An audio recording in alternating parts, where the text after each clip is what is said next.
Narcos, Mexico. Yeah, please don't do that. What's up, everybody? Welcome back to Pleeka. I'm Jerome. And I'm Nick. And today we're talking about Narcos, Mexico, Season 1, Episode 1, Camelot. Camelot. You just looked it up. I was going to say Casablanca. I don't know why. That was stuck in my head.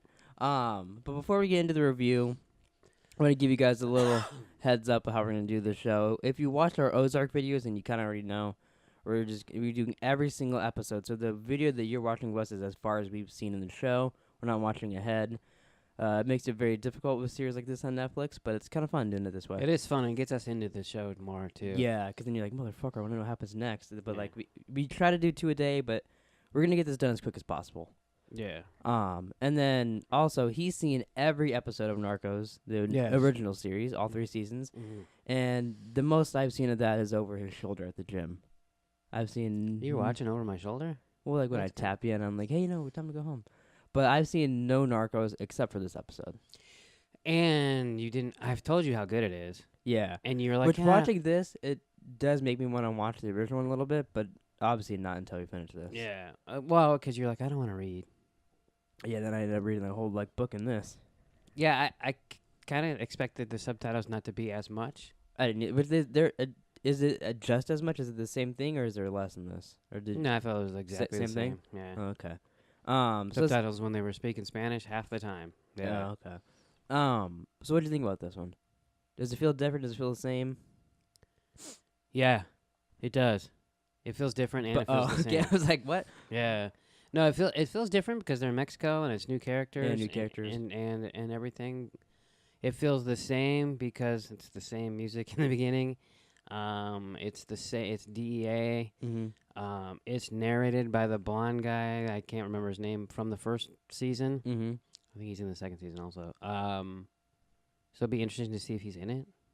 I mean, you did say, I'll put a screenshot here, when Kiki, Michael Pena, is walking into the building, when he first gets down to Mexico, when he's walking in there, you said you thought he was this guy. I thought it was him, but then when you paused it, then I didn't think it was him. Okay. So Well, just in case it was him, I'll put that there.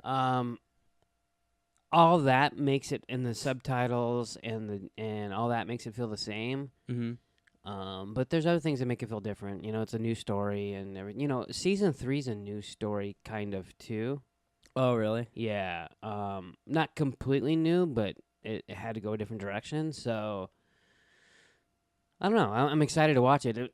First one was good. I like how there's a couple things they did that I liked. Like it seems like the opening of the episode was the last episode, kind of. Seems like last it. scene from It's or opening of that episode, something like that. Yeah, or like episode 7 or something. Yeah. It's definitely in the future. Because it's Michael Pena, Kiki, getting taken by, you said that like the CIA drivers, but actually later on he did tell one of the guys that he had blood in his shoe. Yeah, he's not already- CIA, but yeah. Well, that's what they described them as, kind of. Oh, yeah, it's the same driver that was helping that commander that shot that guy, the brother in the head. Yeah. They take him. They have a hood on his face the whole time. And that's when the other guy's narrating. So, Yeah. So that was cool. It's kind of like you don't know when that's going to come up again. You assume at the end, but who knows. And then I liked how they're both getting to Guadalajara at the same time. Yeah, they even have a cool little scene where they drive past each Yeah, where other. they drive past each other getting there. That was Yeah. pretty cool. So it's definitely both their stories, Mm-hmm. which I like, and it seems like Michael Pena knows what he's doing, which is cool. I liked his. You know, it did remind me of Ant-Man when he was telling that story. He's telling the story, yeah. Yeah. I actually, when he was telling the story, was picturing like the people talking like as him. Yeah, I totally pictured that in my That'd head. have been so funny if they did that, but Would've it been would have been completely- so yeah. different. Yeah, completely wrong. Michael Pena is one of the few characters that, as a dramatic actor, Mm-hmm. he's believable to me, Mm-hmm. and as a comedian, as a funny guy, he's funny to me. Yeah, he's hilarious. And he can do both really well. Yeah, I feel like people that can do both those really well are like top actors for me. Yeah, me too. I really like him a lot. So, I mean, he was one of my favorite characters in Ant-Man. He was good in Eastbound and Down. Like, there's I so many. forgot about There's that. so yeah. many things that he's in where he's funny, and then there's so many things that he's in where he's good too. I mean, I remember the first thing I saw him in was Shooter. Oh, I forgot about that too. Yeah, yeah. So I'm excited to see a story with him in it, and I've never been a big fan of Diego Luna, but I like his character so far. Yeah, I like him so far. I like him a lot more in this already than I did in Rogue One. Yeah, when he shot that guy with the no deal, I did not see that coming. Oh, you didn't? No. For some reason, I totally thought that was gonna happen. Well, Maybe it's just 'cause like I know he's gonna be the bad guy kind of. So I'm like, oh, like that guy he's being a dick. He's gonna do that and go up. Yeah. See, I just didn't. I didn't. I don't know. I haven't looked into anything about this show because I just kind of want to be surprised. You know what I mean? So I mean, I assume he's the guy that's Michael Pena's going after. Mm-hmm. I don't know. No one had gotten killed yet, really, and it was Yeah. just like, it's weed instead of cocaine, and it's not Pablo Escobar. So like, I was just like, huh. And then he just shoots that guy right in front of everybody. That was a really cool scene though. Yeah. Because the guy's just going off. He's like, oh, I got another offer for you. And stands up and shoots him in the head. Yeah. Well, and then when his brother got killed, which, yeah, by the way, we figure out later on, it's a big reveal that they're the Bull Cut brothers. Yeah, that's what they're known by in Mexico. worst 2 haircuts in Mexico. Yeah, I think it's. But do you think they just gave the brother that? It's like, oh yeah, that is his brother. Probably. That was so bad. So when he rolls up on them and he's like, he killed my brother, and then the other guy talks him out of it. Yeah, he's like, yeah, I gotta take care of my people. Shoots him right in the head too. Do you think it's because they couldn't take him seriously because of their haircuts? He's probably glad. He's like, thank God the Bull Cut brothers are out of here. Yeah, that's. Do you think Bull Cut brothers come back up in the show? No, they're both dead. Maybe they got a Bull Cut sister. God, I hope not. No, but I liked all that stuff. Like his plan to, he kind of tricked everybody into getting them there to go like grow their special weed. Yeah, there's no way that he's like, yeah, and then I'm gonna get all this stuff here, and I'm just gonna let that farmer guy that told me to come here do it. I mean, I know the guy's like in charge where he is. Yeah, but there's no It'll way. be interesting because like I feel like he's gonna become in charge. So I'm like that's what I'm most interested in is seeing like who he's gonna kill and what he's gonna do to get there. Yeah, because he seems very smart. Yeah, and I like too at the end when the guy's like, "Oh, that's why you brought him here." And he's like, "Yeah, now you're starting to catch on." So in the first scene where he beats up his brother, you knew they were connected, right? I figured that. I thought he was like going to be one of the drug guys pretending to be a cop in that beginning part when he went in there and got him. I thought they were going to be like, "Oh, thanks, boss," or something like that. And then they said brother, and I was like, "Oh, it's starting to make sense." Okay, like I thought. Yeah, I was thinking like more like it was going to be bigger, and then it was like, "Oh, that just makes sense." Oh, okay, yeah, I didn't know who he was, but I figured. I mean, I knew there was a connection there. Mm-hmm.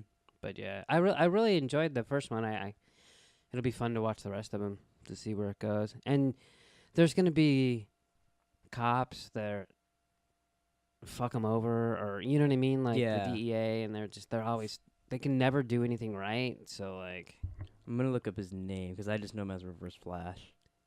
I looked it up the other day and I couldn't find him. Oh no, we did. Matt Letcher. His character's name is James Kukendall. Do you think he's gonna go bad, or do you think he'll be good the whole season? Because we only know him as bad. I know, it's hard to trust him. Like I said, hey, that's the guy that killed Barry's mother. Yeah, no, that's hard to trust him just because of what we've seen of him. Yeah. I feel like either he's gonna do something bad, or he's gonna not have control to help do something good. Does that make sense? Yeah, I kind of see that. Like someone will be like, "Oh no, you can't do that anymore," and he's like, "Oh, yeah, you gotta play by the rules, even though no one else is." Yeah, the part of him being bad for me, I feel like one obviously comes from Flash, but yeah, because he's got that face. Even when he's talking to Michael Pena, he's got that face that like this guy seems to be catching on to things. Like I don't want him to. Like I don't. He has like he's hiding something. Oh no, and totally. It could just be because I know he dresses up as Reverse Flash and runs around. Yeah, it could be the DC universe fucking with you. Yeah, but no, I agree. It felt like there was something up with him, but like it could just be our imagination. I don't know his name too. I didn't even see him on IMDb, but the guy from I'll put up a picture. The guy from L.A. Noire. Oh, do you think he's gonna be a big part? Do you think the things I've seen him in, he seems to just be like a background character? No, other than him being the main guy in L.A. Noire, that's all I've seen him be big in.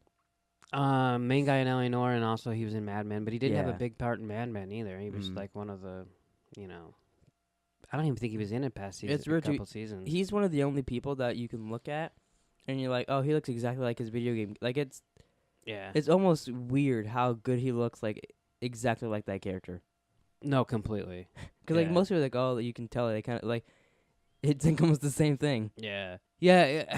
I don't think. I mean, I don't know. He's not so famous that I think he'll have a big part. So I'm sure he's just on there to be on there. I can see that. Yeah. So anything else you want to say about the story? Like anything? Do you think you know where it's going? No, because I know you can just go look it up because it's based on true stories. Yeah, I purposely didn't do that. In the normal Narcos, do they say like how they did in the beginning? It's based on true defense, but some things are fiction and all that. I think so. Okay. I mean, because there's so much going on that. But it's about the first 2 seasons are Pablo Escobar, so like they literally do things that he did. So maybe because there's more public knowledge about that. And they like intertwine like real footage. Oh, really? Yeah.